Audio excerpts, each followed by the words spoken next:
Hi guys, welcome to the channel. So, I thought I'd do an unboxing video of the Rising Fighter. Now, it's going to be a very quick video because, well, there's plenty of these up on YouTube of people going through this set, and as I've mentioned before, it is Tamiya's cheapest current buggy for sale. Comes with an ESC, which I think is pretty good value if you're trying to get yourself started into the hobby.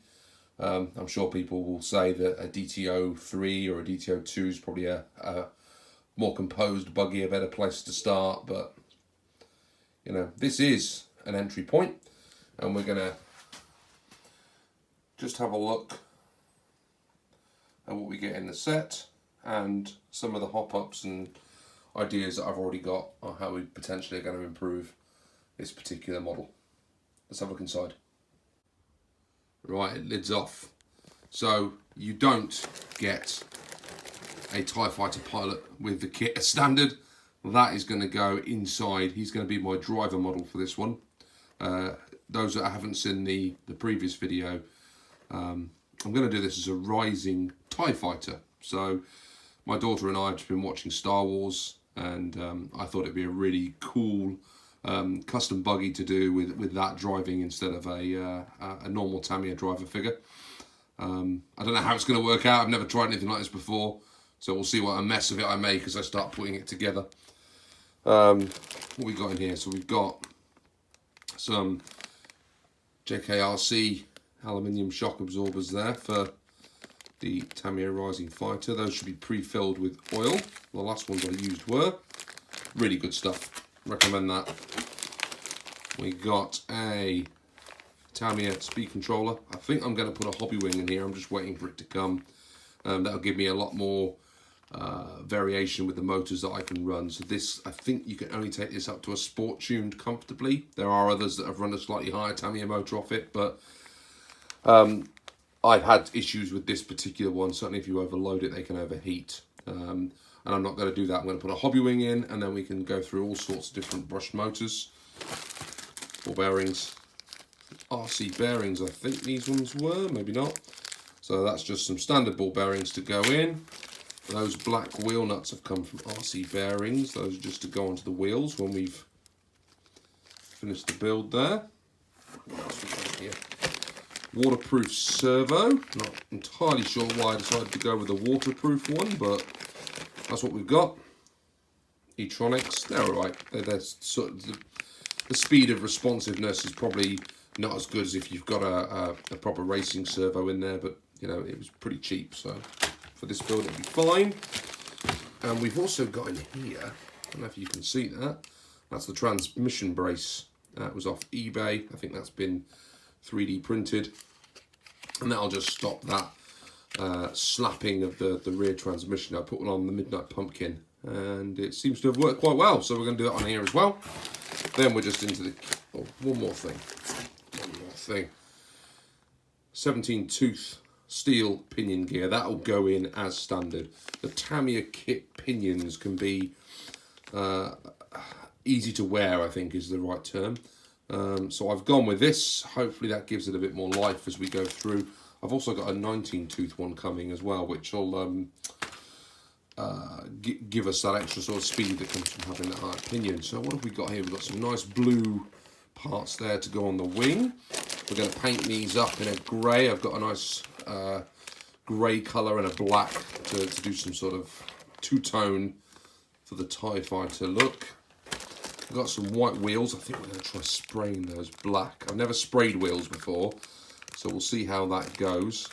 Could be a disaster, and if it is, up here I've got some nice black rims on the DT03, so I'll probably try and pick up something like that and put it on here if they don't work out spraying them. But we'll give it a go, see what happens.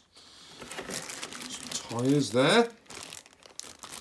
I'm going to, one of the ideas that I will do again is I'll build the kit standard and then probably put some, these are Schumachers up here. We got some pins at the back and some staggers at the front. Again, try and do something similar to what I did on the DTO3, and we'll see what a difference that makes to the performance of the buggy as it's going around the track. I've got the bathtub there. There we go.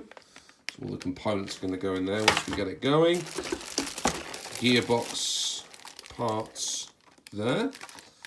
So that, unlike the Grasshopper, I think someone said to me this is a CW01 creation, said to me that this is off the DT01. So it's slightly different to the one that's on the back of the Grasshopper, whereas that's got some little notches. Grab that and bring it in over here and go around the back of that. You see those have got sort of those little notches on the back of the gearbox, and it's very, very similar, but not the same. So yeah, thanks for Tamiya for making it slightly different. But yep, we'll get that sorted out, I'm sure we will. Got a battery cover and some shock parts there by the looks of it. Yeah, we're going to build this up as stock to start with, so we're going to use all these trees, all these parts. Got the mounts there for the gearbox, and then we've got a big bag of parts here. Let's open this up and I'll show you what's inside. Right, here we go, everyone loves that. Bag of parts. Silver can motor, that'll go on first, and then we'll see what we can change that to as we go. We've got some more blue shocks there. We'll use those. Or pogo sticks. And that's part of the gearbox assembly there. Bumper. Need that. Crush into trees in the garden. Driver figure. We don't need that. We do need the servo saver. We won't use that driver figure. We'll think about something else to do with that one. Gears. Tiny little bag of screws. It's interesting. I don't know what that's there for. Because you'd have thought they'd stick all that in here with the rest of them. So we've got a little tube of grease in there. We know how well they go. Ties, washers, all that sort of stuff. And then bag B looks like it's got the rear arms, the axles, the shocks, springs, etc. And there we go, ready to start building. As I said, I'm looking forward to this. We're going to build it up as stock. You've seen probably 1,000 of these being built, but I'm going to do it, and we're going to do it up in a custom job, and then we'll see where we go from there. Again, big thanks out to the RC Elf for making this content possible.